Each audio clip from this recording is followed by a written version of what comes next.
Olá pessoal, bem-vindos ao canal Tempos Arcão. No vídeo de hoje eu vou explicar o que foi o feudalismo, um sistema político, econômico e social que dominou a Europa na Idade Média. Vocês sabiam que nesse período havia uma hierarquia baseada na posse de terras e na prestação de serviços? Então continua assistindo e não se esqueça de deixar o seu like, se inscrever no canal e ativar o sininho das notificações. A Idade Média se iniciou com a queda do Império Romano do Ocidente, em 476, e termina no século XV, com a tomada de Constantinopla pelo Império Otomano, em 1453. Teve como principais características: descentralização do poder, com o enfraquecimento das monarquias nacionais e a diminuição do poder dos monarcas. Ruralização. A população mudou-se para os campos em busca de oportunidades de vida melhores que nas cidades. Poderio da Igreja. O cristianismo tornou-se a religião oficial em grande parte da Europa, influenciando em aspectos diversos do cotidiano. Sociedade estamental. Impossibilidade de ascensão social. Economia agrária. Terras se tornam sinônimo de riqueza e a economia é baseada principalmente na agricultura e pecuária para consumo local. Com a queda do Império Romano do Ocidente, ocorreu um processo de ruralização, com grande fluxo de pessoas indo viver no campo. Muitas dessas pessoas emprestavam sua força de trabalho aos donos das terras em troca de moradia. Era o colonato, que surgiu ainda na antiguidade com os romanos, mas se intensificou com os povos germânicos e influenciou o surgimento do feudalismo. Os três principais grupos sociais do feudalismo eram a nobreza, o clero e os camponeses. No sistema feudal, havia as relações de suzerania e vassalagem. O suzerano era o senhor feudal de maior poder e autoridade, geralmente um nobre ou um líder militar. Ele concedia terras, chamadas de feudos, aos seus vassalos em troca de lealdade, serviço militar e outros deveres.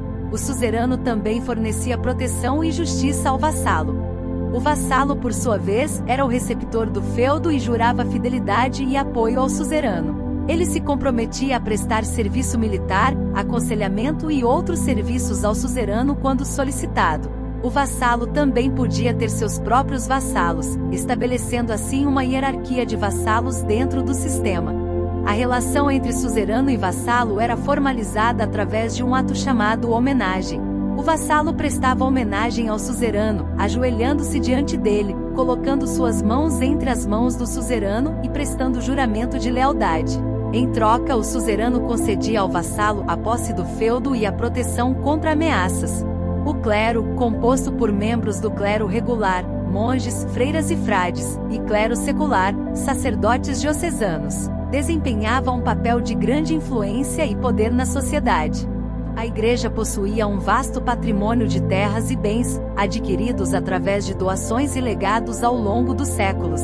Essas propriedades garantiam uma fonte de renda significativa para a Igreja, que podia utilizar esses recursos para financiar suas atividades e projetos. O clero também era isento de pagar impostos e gozava de privilégios legais e jurídicos especiais. Os servos eram a classe mais baixa e trabalhavam nas terras dos senhores feudais. Eles viviam em condições precárias e não tinham direitos políticos ou sociais.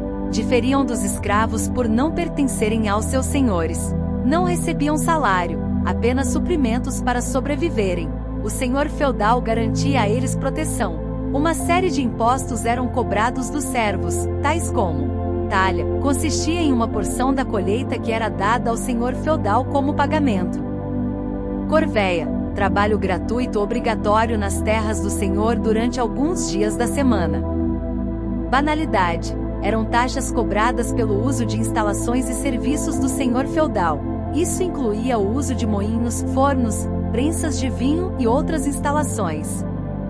Mão morta, pagar para continuar a trabalhar nas mesmas terras após o falecimento do patriarca. O feudo era uma propriedade autossuficiente, que possuía entre 150 e 700 hectares, com produção sendo voltada para a subsistência, raramente estabelecendo relações com o exterior, uma vez que o comércio quase não existia. Na agricultura se destacava a produção de ervilha, fava, centeio, trigo e cevada. Utilizavam ferramentas como enxada, pá, foice e o arado. Criavam-se ainda animais como o boi, o carneiro, a galinha, o porco e o cavalo para alimentação e transporte. Os espaços principais do feudo eram: o castelo era uma estrutura fortificada localizada no centro do feudo. Era a residência do senhor feudal e sua família, além de servir como um centro administrativo e militar. O castelo era construído em locais estratégicos, como colinas ou próximo a rios, e era cercado por muralhas defensivas para proteção contra ataques. O manso senhorial eram cerca de 1/3 do feudal e pertenciam ao senhor feudal. Nela ficavam construções como uma igreja, celeiros, estábulos, moinhos e outras. O manso serviu área para os servos produzirem seu sustento, embora parte da sua produção ficasse para o senhor feudal. As terras comunais, terras de uso comum com rios, pastagens e florestas, onde os camponeses podiam coletar recursos. Com o desenvolvimento das cidades e do comércio, surgiu a nova classe social de burgueses que não se encaixava no sistema feudal.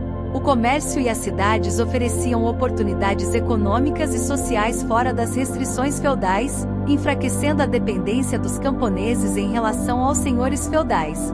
Isso, somado à escassez de alimentos pela diminuição da produção agrícola, fizeram eclodir revoltas camponesas no século XIV. As monarquias se fortaleceram, com a consequente formação de estados nacionais.